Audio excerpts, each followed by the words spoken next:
From 6 Sports, this is the Dean Trailways Fifth Quarter.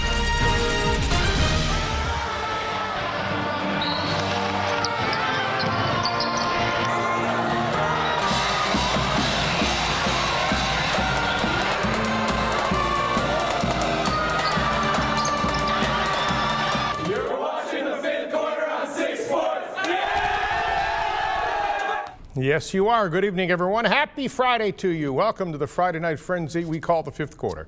In our 25th season, brought to you as always by our friends at Dean Trailways Transportation. I'm Fred Heumann and always have been. Welcome to our show. It's another Basketball Friday, a number of boys and girls games to show you. We'll get to the gals a bit later, but we start with the guys and a marquee matchup in the CAAC Blue. I didn't get there until the fourth quarter, but our big game guy, Jay Sarkar, got there much earlier than Uncle Fred, so we'll let him tell you the story. Good game, eh, Jay Bird? Well, Fred, in the year and change I've been co-hosting this fine program with you, few games have matched the intensity of our big game tonight. As EL coach Steve Finnemore told us earlier in the week, any team that wants to win has to play all 32 minutes in a game all out. And that's exactly what both squads did tonight.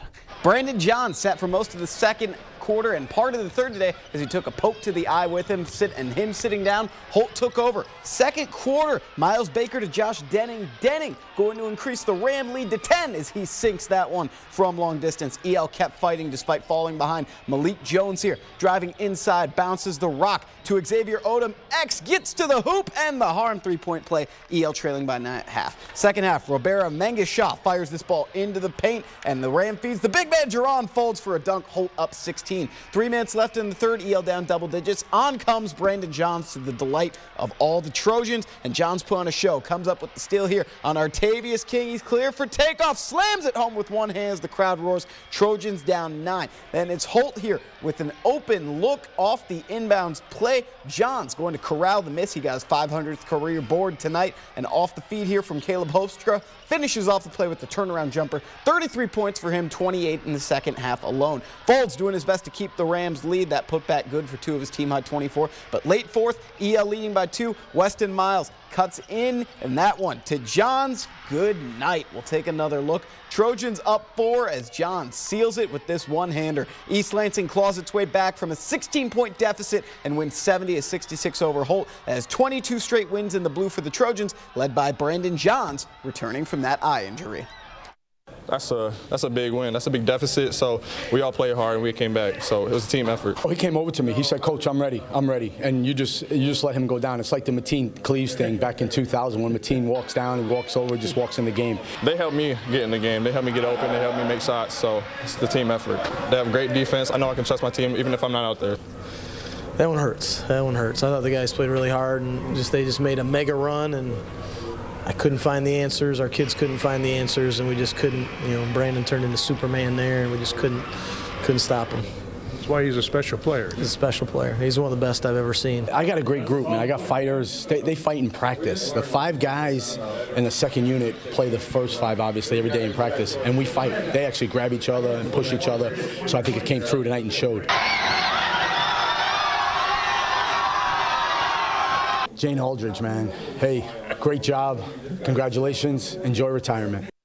A little shout out to Jane. I hope she's watching us tonight. City rivals came face-to-face tonight. Everett on the road at Sexton. Big Reds trailing by 1. Carl Brooks to Marcus Alston. Puts it up. Triple for the lead. Let's go into the third. This ball going to find its way into the hands of Shane Scruggs. Getting aggressive in the paint. Gets the and one there. Game tied up. 2 minutes left in the game. Nyreal Powell with the steal. Bounce pass here to Jalen Hayes. That one's in. The game is tied at 55. 7 seconds left. A foul is going to be called on Sexton here, and Powell going to find himself sent to the line to possibly win this game with these free throws. Powell puts away both of them. He had 19 on the night, and Lansing Everett wins it 57-55 over Sexton. What was the key, Coach?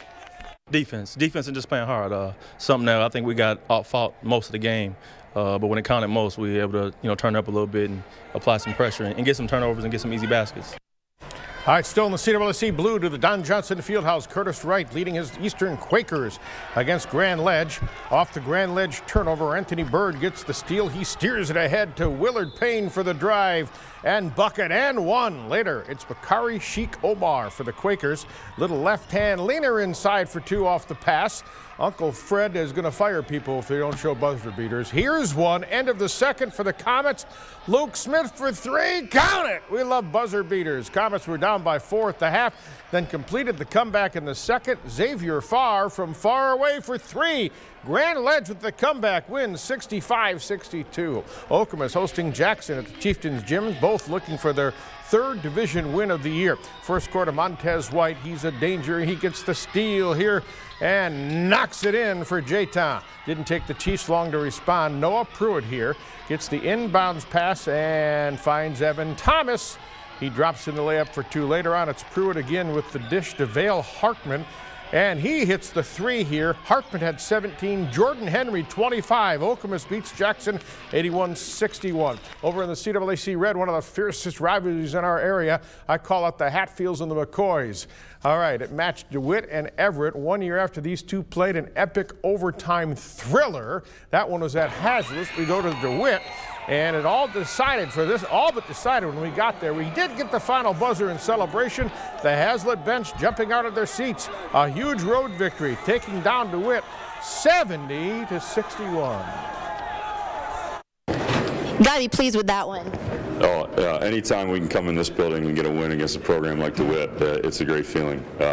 Coach Marlin does a great job with this program, and it is always so tough to get a win. So yes, it does feel great tonight. 6 losses for DeWitt. That's surprising. All right, Craig Fields has his young Waverly team playing terrific. In fact, our 6th sports team of the week. Third quarter, Waverly up 11. They get it to Mike Pete, who hits Tony Trice for 3. Mason now comes back with the ball. Garrett Laddick runs through the paint. Nice pass to Noah Anderson and the bucket. But Waverly has firepower, folks. Mike Pete passes to Tony Trice. You got it. It's 3. Waverly continues staying hot. 57-38. Mr. Fields, what's up with your team? First half, struggle. They played well. I didn't think we played that well, but maybe it was because of what they were doing. So we figured some things out in the second half and had a lot better second half. Anytime you win, it's a good feeling, and the league win is even better. So we're feeling pretty good right now.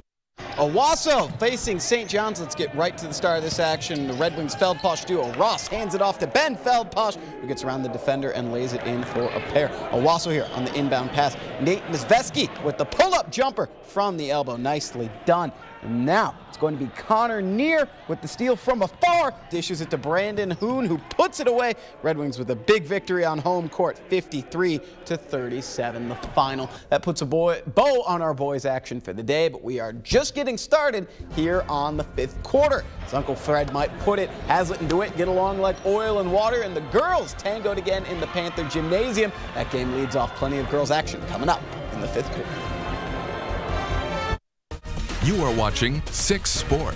Welcome back. Let's chat some girls hoops. You saw it a moment ago. We just barely got to the end of the boys game in the CWC Red between Hazlitt and DeWitt. That got us there in plenty of time for the girls game.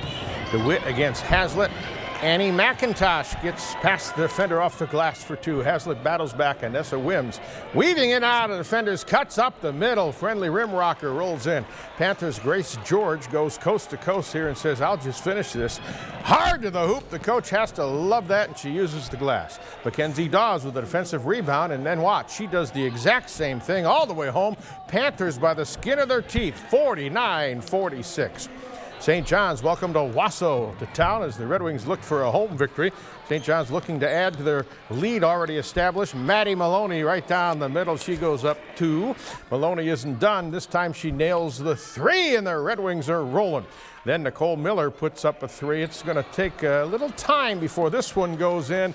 Bounces around, count it. Red Wings in complete control, and they win 60-24. Jay? Let's head over to Waverly hosting Mason. Future Nittany Lion Alicia Smith was great in this game as always, and she's going to get us started. First bucket of the game. Smith with a nice triple. But Mason's turn with the ball. They've got Autumn Kissman, a fine player in her own right. She drives to the net and makes this layup over the Waverly defender. Nicely done there, Autumn. Waverly, though, go. Back with the ball. Jaslyn Wilcox fires to Maya Garrett, and she hits the triple from deep. Waverly takes this one tonight by 5, 48-43 over Mason. Let's turn our attention to the CAAC Blue Girls race. East Lansing and Okemos appear to be the class of the league, but the Holt Rams hope to have a say in the race and played East Lansing tonight. Rob Smith leading the Trojans in this rivalry game at EL. East Lansing on offense. The call is pick and roll. Why not use the two sisters? Ali Yanaye with the pick, Azinaye with the roll, and the bucket. Trojans with an early 2-point lead. Later, good ball movement from Holt. Siri Amon finds Gentry Powell down low for the layup.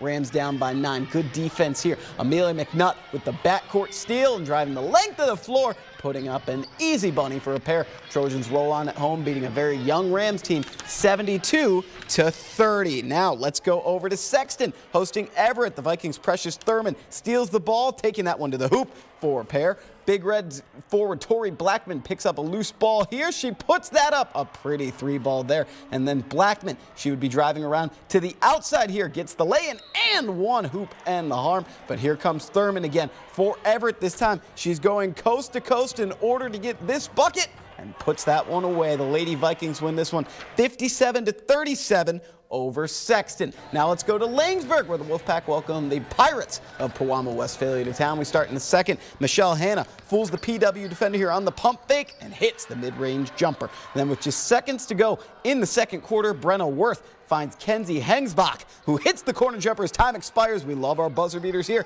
PW leads at the half. Wolfpack cut into the PW lead when Hannah finds Sophie Streif with the backdoor pass. Langsburg to within 3, but the Pirates pull away Emily Spitzley from the corner. Count that one. PW gets the win 38-31, but Coach Eklund not necessarily thrilled with the performance. And we had all kinds of good looks all night long. We missed free throws all night long. This one should have been a lot easier than it was. No offense to Lanesburg, but we just didn't make shots. And that, you got to make shots against a good defensive team like that. We played like a bunch of 7th graders out there mentally, but we played hard, and that was the big thing.